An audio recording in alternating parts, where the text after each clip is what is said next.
This is Apropos. The Italian Prime Minister, who campaigned on an anti-immigration platform, has agreed to issue 500,000 visas for non-EU workers over the next 3 years as part of efforts to plug yawning labour gaps in a country with one of the world's oldest and most rapidly shrinking populations. Estimates suggest that by 2050, Italy will have almost 5 million fewer people, and more than a third of them will be over the age of 65. Selina Sykes has the details. She made curbing migration a keystone of her successful 2022 election campaign. Now, the government of far-right Prime Minister Giorgia Meloni has agreed to let almost 500,000 documented immigrants enter Italy over the next 3 years. In a statement on Monday, her cabinet announced that it would be issuing work visas for nearly 500,000 non-EU nationals between 2026 and 2028. The quotas were determined taking into account the needs expressed by social partners and the actual applications for work permits submitted in previous years, with the aim of a programme that responds to the needs of businesses and is also realistic. The greatest number of visas will be given to seasonal work in agriculture and tourism. It is the second such move from Meloni. Her government also decided to issue 450,000 work permits to migrants between 2023 and 2025. But it comes alongside a tough stance on illegal immigrants.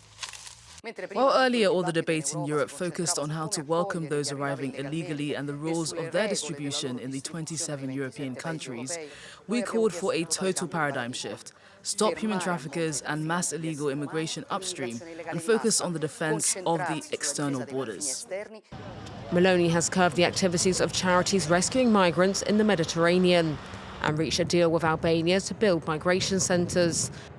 The expansion of legal immigration channels is part of Meloni's strategy to tackle labour shortages in certain sectors, as well as an ageing population, which fell by 37,000 last year, the result of a sluggish birth rate, with 281,000 more deaths than births in 2024, but also the exodus of Italians opting for life elsewhere. More than 1 million Italians have left in the past 10 years, a third of them aged 25 to 34. For more, we're joined now by Alberto Rizzi, Policy Fellow at the European Council on Foreign Relations. Alberto, thanks for being with us on the programme. Firstly, talk to us a little bit more about the various policies that the Meloni government has pursued in its efforts to reduce migration and whether or not they've been successful in your view. Well, this decree to many came as a surprise, but it's actually following the one that they already issued for the previous 3 years. And it's part of a broader effort that on the one side tries to curb illegal migration and makes it more difficult for asylum seekers to reach Italy and apply for a permit to stay, while at the same time acknowledging that there is an actual demographic crisis in the country and significant labor shortages require new legal avenues for migration. And in a certain way, there's no workforce in the country, and this has to be imported from outside, and that's what this decree is trying to do.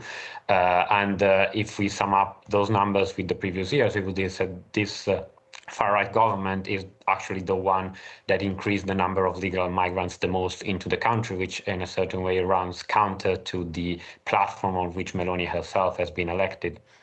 And would it be fair to say that the kind of economic and demographic realities then are tempering her and her government's anti-immigration stance that they had at the beginning?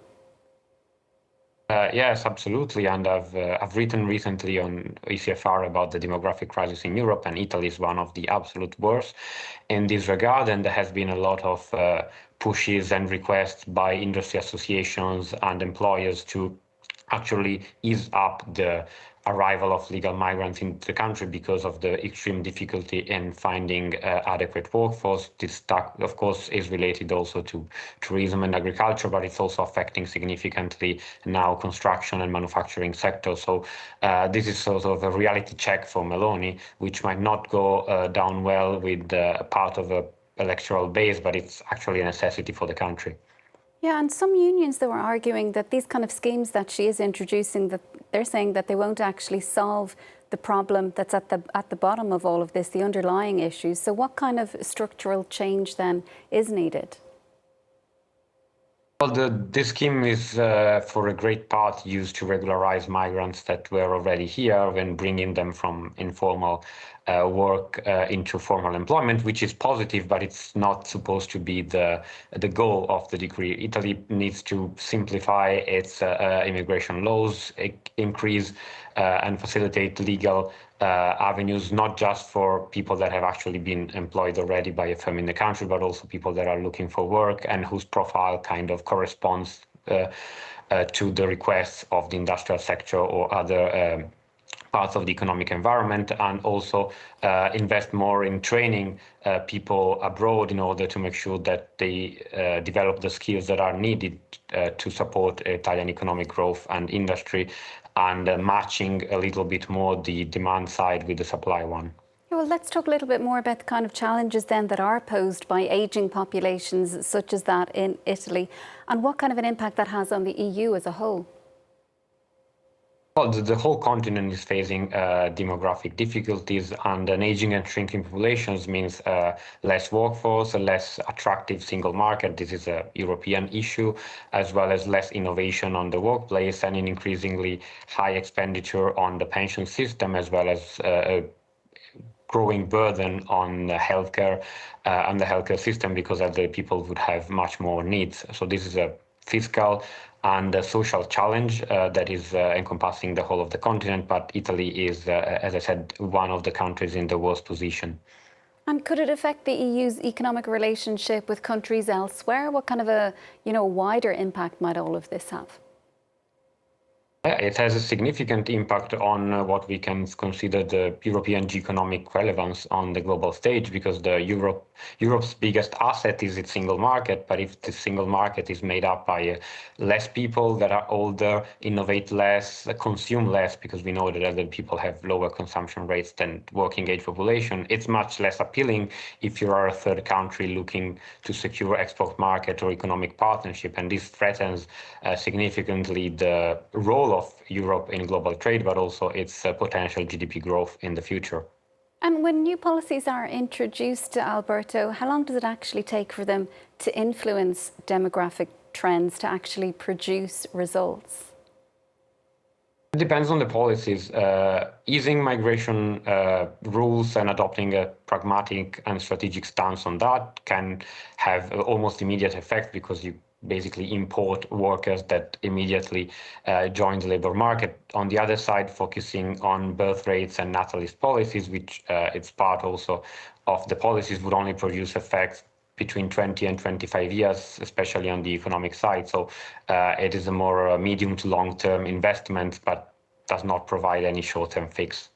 And would you agree with some estimates that suggest that the country will need to take in at least 10 million immigrants by 2050 just to maintain the current level of inhabitants in Italy? And is that even politically feasible to increase migration to that extent?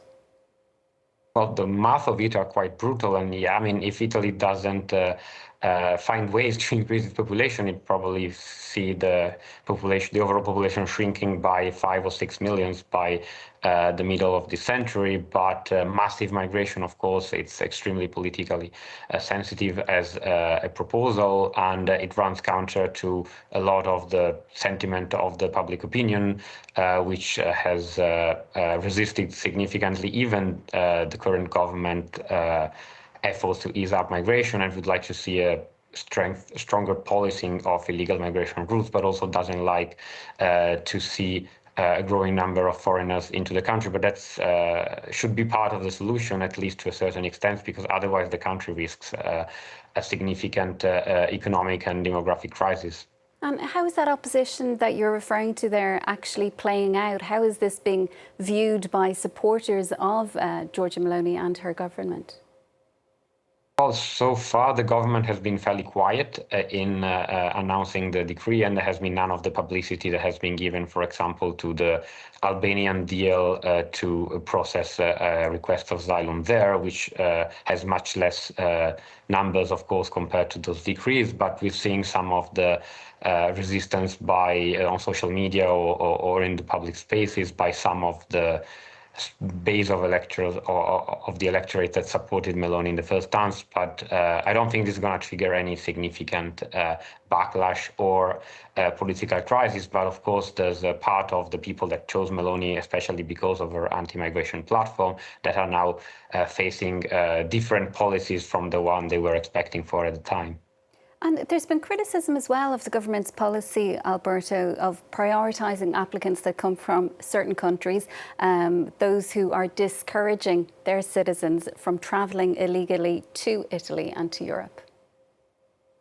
Yes, that's one of the novelty introduced by the decree. So basically countries that are either accepting more repatriation of enforcing stronger policing of migration routes would have a preferential access, but that doesn't necessarily mean that the people coming from those countries that would get those preferential quotas are the types of workers that the industrial or the economic system needs. So there's a bit of a mismatch in this regard, and the preferences, of course, have a political nature in this regard, but they might not correspond to what the economic environment of the country actually needs.